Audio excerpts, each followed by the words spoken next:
My name is Najjuma Rashidah. I'm a swimmer at Aquatic Academy, Kampala, and Ndejje swimmer too.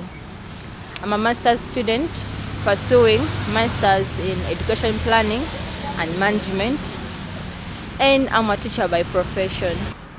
Before we go any further, can you tell the people watching you the sport that you do? I do swimming and rowing. Najjuma, how did you manage to balance your books and your career? It's like a puzzle that I had to solve, but when you want something, you always create time for it. I tried to leave some leisure time and occupy it for the sport and the books. It's kinda so hard and heavy, but I mind by the will of God. So, what are some of your greatest achievements in swimming?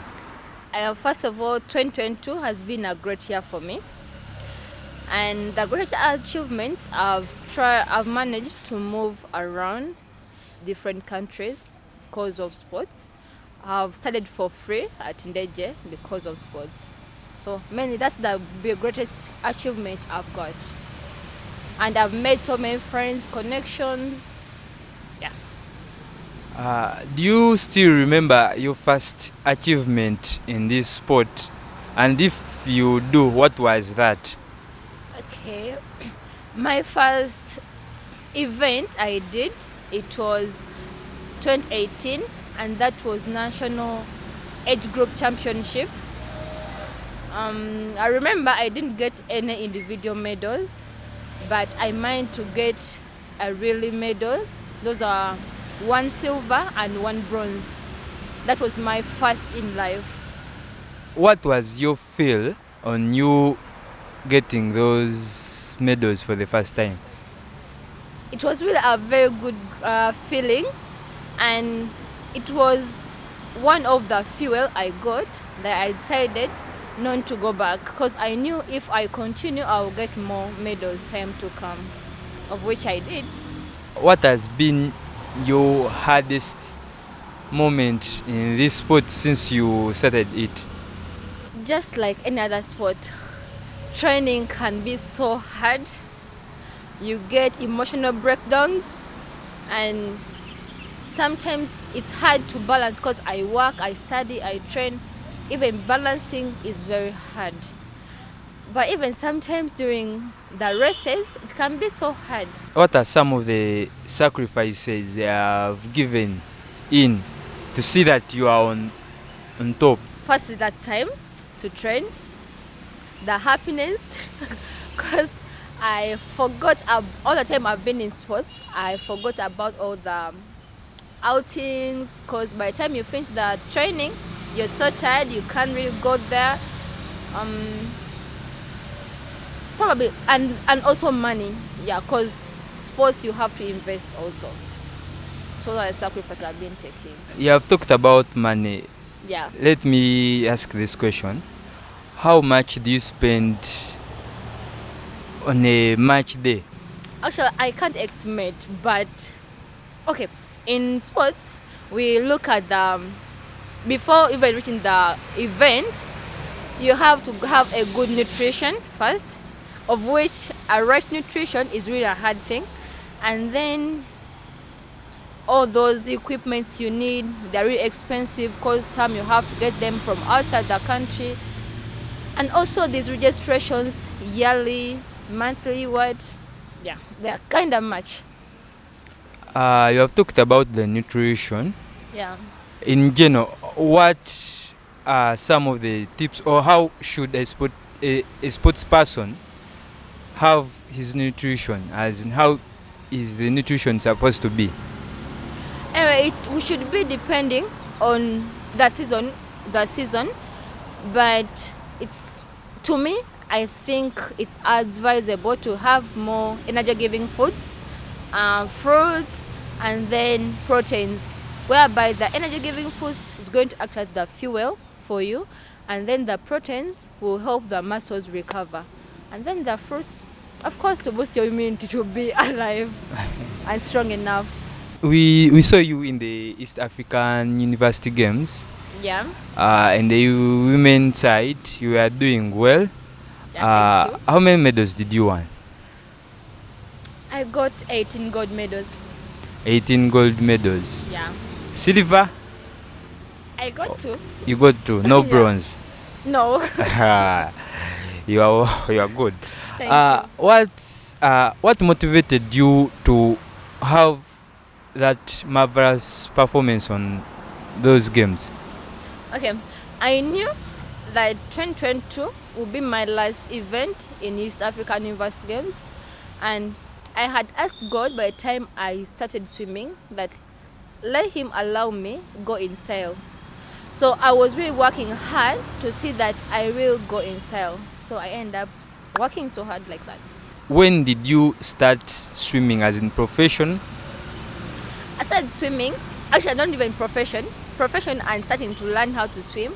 It was 2018. 2018. Yeah. What motivated you to start swimming? Someone outside there would like to know. Okay, my starting swimming wasn't like really for competitions, but I was aquaphobic, so I wanted to conquer the phobia. So when I started swimming and I was getting used to the water, I decided to start touring around different pools around Kampala. And that's when I met one of my friends called Michael. We were touring around, and all of a sudden I saw his swimming techniques change. He was getting so fast. I asked him what really happened to him. He was like, I joined a club, and that club was Kampala Aquatics by then. By now it's Kampala Aquatic Academy. So he introduced to me my coach, Mr. Kajumbi Latif. So he started mentoring me from there. But my starting swimming was all about conquering my phobia. How do you prepare yourself for an event before or a match day? For example, the swimming is there tomorrow. First of all, I sleep early. Yeah. I eat healthier. And okay, before the morning or before I go to sleep, I have to make sure all the things I'll need for that day are real organized very well. And I prepare everything I think I would need. Extra costumes, the goggles are in the bag, all the things anyone could need for the competitions. And then I sleep early, pray to God that next day will be a better day for me in the events. And also wake up early in the morning, just reach at the venue very early before almost everyone, so that I can get used to the environment and feel free to interact with the environment. Do you get nervous when you are going into a competition? Yeah, I do. Because every day is a new day. Yeah. You don't know what's going to happen that day. So it's kinda scary. A person can be like, but you've been in so many competitions, Yeah. and why would you get so nervous? But every day is a new day, so you don't know what's going to happen. You don't know the people you're going to meet there, so you kinda get nervous. Going to jump into the water, what's your feel inside there? How do you feel as in? Explain that feeling might be hard, but Yeah. firstly, you're kinda nervous, and when you read the blogs and they say take your mark, I don't know what happens, but I stop listening to every noise around me, and the only noise I can hear is the whistle. Yeah, I guess that's the feeling only. You forget all the hard part of life and just focus on the wall. Be like, I need to reach this wall. Oh. Yeah. Yeah. What are some of the roles of a coach in your life or in your swimming life? It's been a very big role. Firstly, he spotted me. He built me from scratch. What we are seeing right now is not just my own making. It's Mr. Kajumbi Latifi's work. He has always been there, encouraged me, and he has believed in me so much, even in the situations whereby I couldn't believe in myself. Because at very many moments, I've been like, I think I can't do this. And he could always tell me, Rashida, just focus on the end goal. And he could tell me to meditate what I think is going to happen at the end of that day. So in all what I've been saying, he could end up saying that, I believe you're going to be a happy girl on the end of the day. So thinking that I'm going to be a happy girl could always push me so hard. So my coach has been a very good big stone in my swimming career. Rashida, how many tournaments do you count? 2018, I participated in National Age Group Championship, East African University Games, even some other national events, though of which I didn't get medals from them. Then 2019, still some East African, it was inter-university games that was ours, hosted at Chisubi, and then some other nationals of which I could not get medals also, inter clubs, and then 2020 we didn't swim, so 2021 we had some nationals. I think I managed to get a few of the medals like silvers and bronze. Then 2022, East African University Games and some other nationals. So roughly, I think like over 20 events. In those 20 events you are counting, Yeah. how many medals do you count out of them? First of all, I think I should focus on the goals first. Yeah. I think I have like 40 gold medals. 40? Yeah. Really? Yeah. 40 gold medals? Yes. You are good. Silver? And then the silvers, they're like 30. Yeah. That. Yeah. Hmm? And then the bronze, there are quite many. like 35. 35. Yeah. Oh, that's good. Thank you. Fourth? Oh, we don't have that. They don't have fourth. Yeah. Oh. In those medals, all those gold medals, or the silver, which medal do you say that this one, it was God's sake?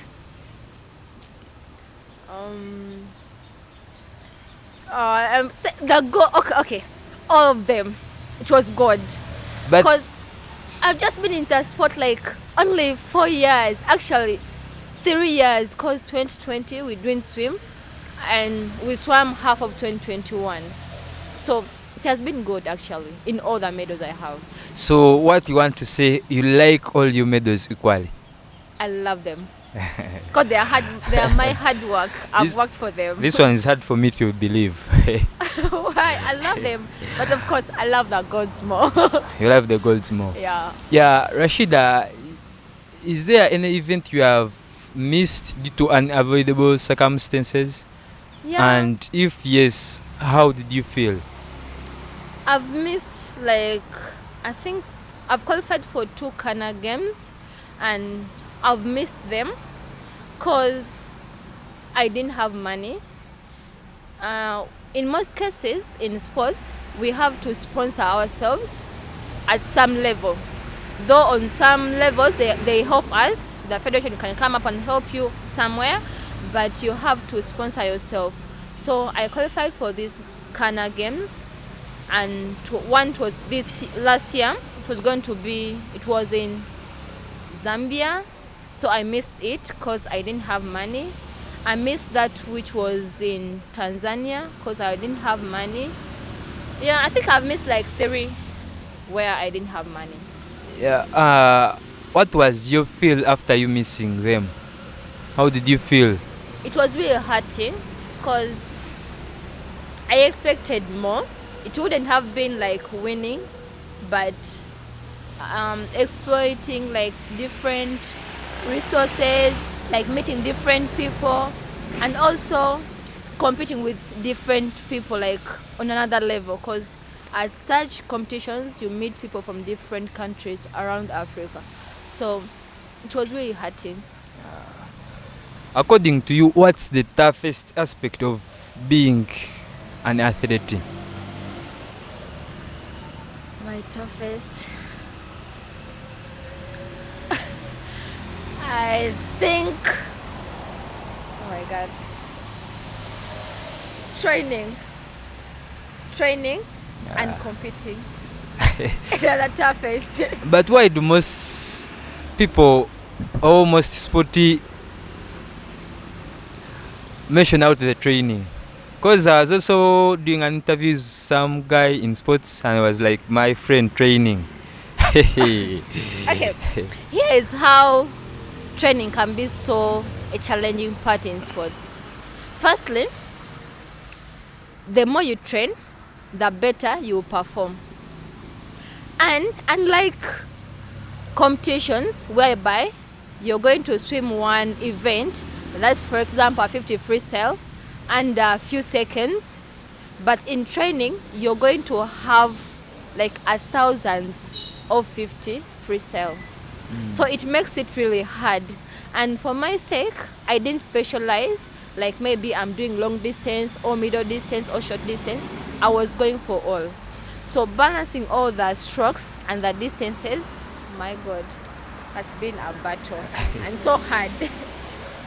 In all the strokes, Yeah. what is your favorite? That this one, even if you take me right now, Okay. it's a gold confirmed. Hell. Actually, before I answer that, I like challenging stuff. And to me, I may say 200 fly is my best. Because it's really hard and it takes courage to go for it. So I love it so much. Because I end up, I won't say like I cry, but I end up crying. No one is saying, but I'm swimming it. It really hurts. It takes your shoulders away, but it's my favorite. Uh, And also 400 IM. They are really hard and I like them. I love them. in your career, Yeah. have you set a record, or how many records have you broken to put yours? Actually, I've not broke any record concerning times, Yeah. but I have my records I've made. I am 2022 champion. That's my record. And in the previous year, I managed to swim the whole event list. When I say the whole event list, I've been like swimming everything they've put there for that day. For example, I had 22 races. We like female. We had 22 races. I went for all of them. And All Africa, last year still, I did the whole event list, my first time doing it, and I swam from 9 a.m. to 4 p.m. That's my record I did. Those are my records I did. What's your shortest time you have taken while swimming? Your shortest that you count? Like in one event, like the time I made in that event, Yeah. 50 freestyle. My personal best is 30 seconds. 30 seconds. Yeah. Oh, that's good. Thank you. Where do you see yourself? Where do you see yourself in the future of this sport? Since last year was my last year in representing a university, Really? I'm deciding to focus on coaching. I'm a coach in making, so I'm going to be attending all the courses for the coaches, because I really see that we have few female coaches, and I believe I have what it takes to be a coach. And also focusing on rowing as my other sport, because I really have to be active in sports, because I think that's my calling now. With what you have said, it's like you are planning to retire. Oh, I planned. Isn't Actually, retiring doesn't mean like giving up on something or stopping doing something. Retire can also mean retiring, like putting on new tires. So right now, I'm not leaving sports for good. I'm just putting on new tires to go for something else, like that coaching stuff. so you have already enrolled for coaching. For Okay, I do teach people how to swim, but I'm not a coach, like with certificates, what. But any opportunity I'm getting whereby I have to go for those courses, I'm ready to take them on. lastly, before we go, Yeah. what advice do you give to those sports people outside there that haven't yet made it to that top? For the people already in the sport, it's just a matter of time. Hard work, persistence, discipline, and also letting that beast out. Because I believe we have that beast in us that we need to let out. So when you let it out, after doing all that stuff, the hard work, you can do it. And also for those who are not already in the sport and they would think they would love to, it's never late for them. Because I started at 21 doing swimming, learning how to swim and competing. And now look how far I am right now. So it's never late. They should take it. And also dying a little. We need to die a little. Who is your role model in sport? There's so many. Who is that one? Okay, in swimming. Okay, swimming is not just like other sports whereby you can look up to one person, since we have so many events. Your goat. Yeah, so my favorite person is Romy. Romeo. Romy Kromojojo. Yeah. Because actually she ever came to Uganda and she gave me a costume. Oh, that's And that good. was my magical costume with her autograph. Yeah, so Kromojojo is my favorite. And And there is Lily King, Ledecky. There are so many. in Uganda. I like Chilabo Namtebi. Oh, that's She's really a beast in water. Yeah. okay. Anything you'd like to say before? I want to thank my coach. Thank you for believing in me when I couldn't believe in myself. Thank you for giving me opportunity to see what I'm capable of. I want to thank my family, my judge. You did want me to do swimming, but you allowed it and you've been supportive to me. My uncle, he's my papa, I call him papa. You've been there for me. You've given me time, you've supported me, and you've taught me how to cherish all the victory I reach out to. You've advised me so well. My aunties, actually all my families, thank you so much. My friends, Marshall, thank you. And my teammates, you've been acting as a challenge to me and you've kept me going. All my friends, thank you so much.